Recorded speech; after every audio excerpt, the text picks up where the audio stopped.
Avant ça, je travaillais à Paris, où je suis née, et je bossais dans l'audiovisuel et le graphisme.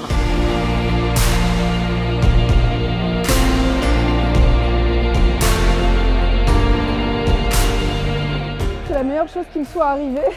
J'ai beaucoup de chance d'avoir trouvé cette voie et que ça ne soit pas resté une simple utopie ou un simple projet.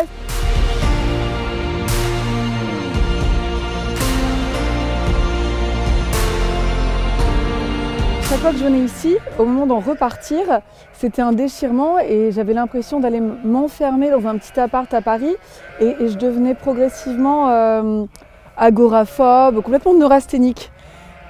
Alors qu'ici, je me sentais physiquement bien, j'avais l'impression de découvrir pour la première fois que j'avais un corps, que j'avais des bras et des jambes et ce que c'était que de respirer pleinement.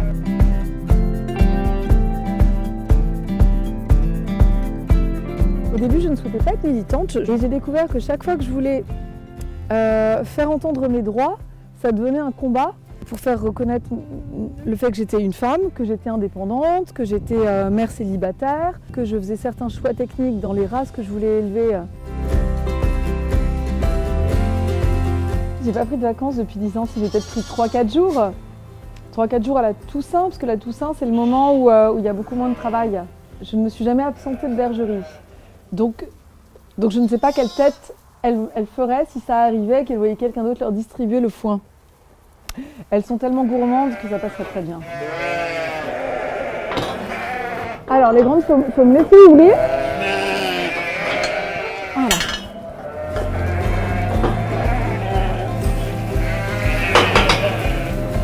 Il y en a derrière les filles, hein. Et il y en a 2 qui n'ont pas pigé le truc. Et il y a de la place pour tout le monde.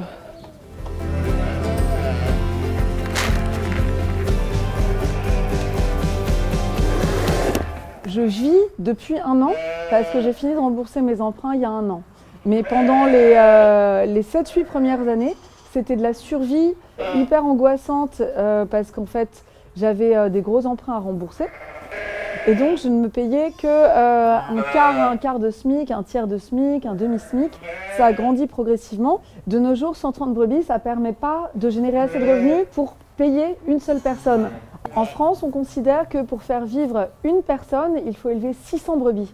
Il est évident qu'on ne peut pas, du jour au lendemain, quitter une ville, quitter un revenu fixe pour se retrouver sans rien à la campagne.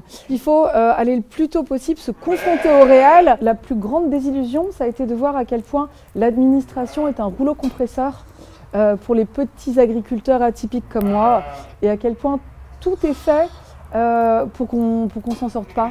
À la fois l'intimidation, les décisions politiques, qu'elles viennent de la région ou de l'Europe.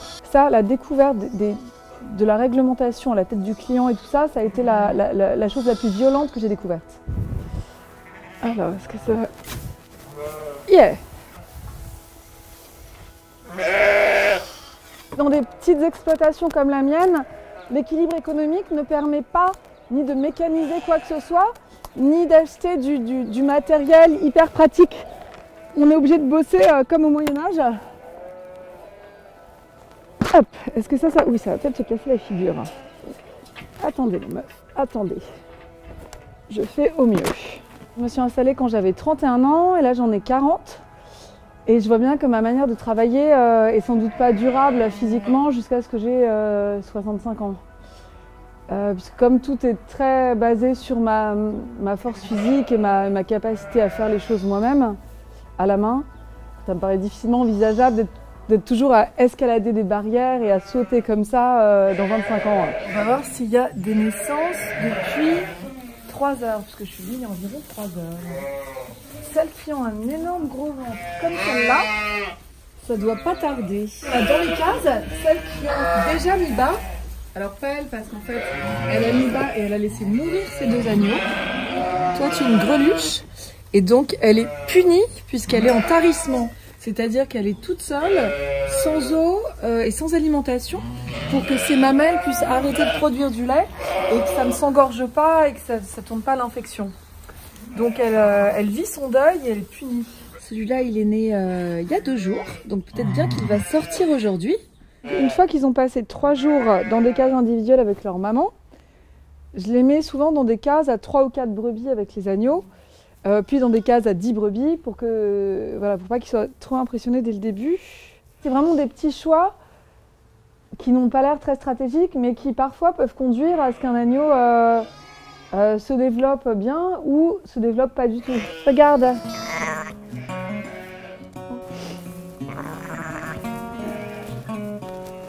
Oui, c'est bien, viens.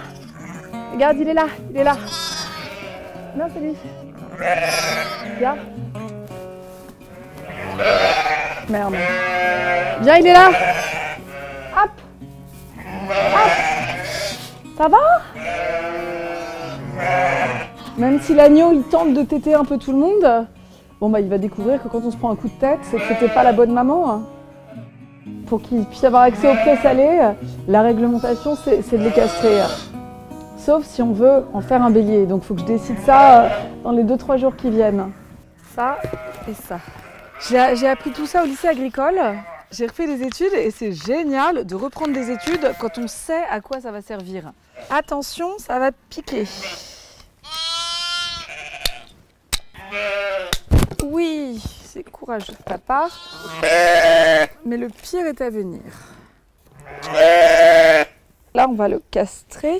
En fait, ça consiste à poser un petit élastique sur les testicules. En fait, le petit élastique serre très fort et puis progressivement, ce n'est plus irrigué et le sang ne circule plus. À côté, il y a des gros grands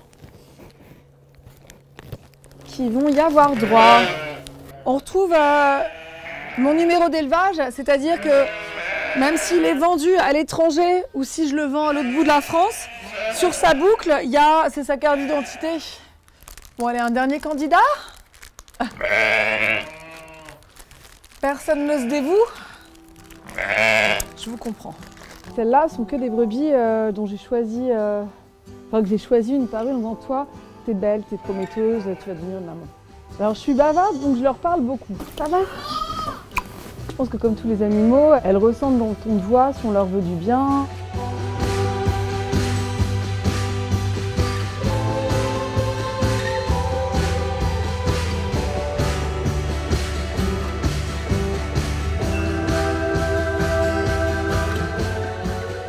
L'endroit où je travaille, l'endroit où elles vivent et ce qui fait la spécificité de mon élevage, c'est les prés salés. Et ce sont des surfaces d'herbe qui sont recouvertes chaque mois par les grandes marées.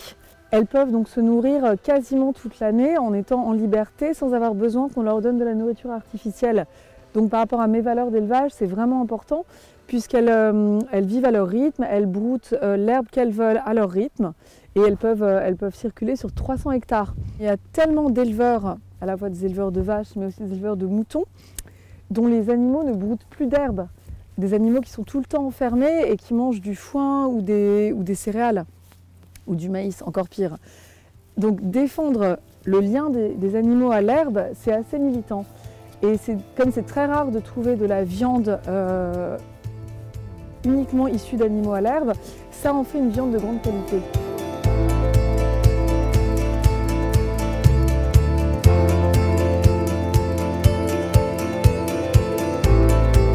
Avoir réussi à créer un troupeau et fait ma place ici, ça me donne du sens, c'est positif et nécessaire. Si j'étais restée à Paris, j'aurais pas trouvé ma voie et j'aurais été malheureuse.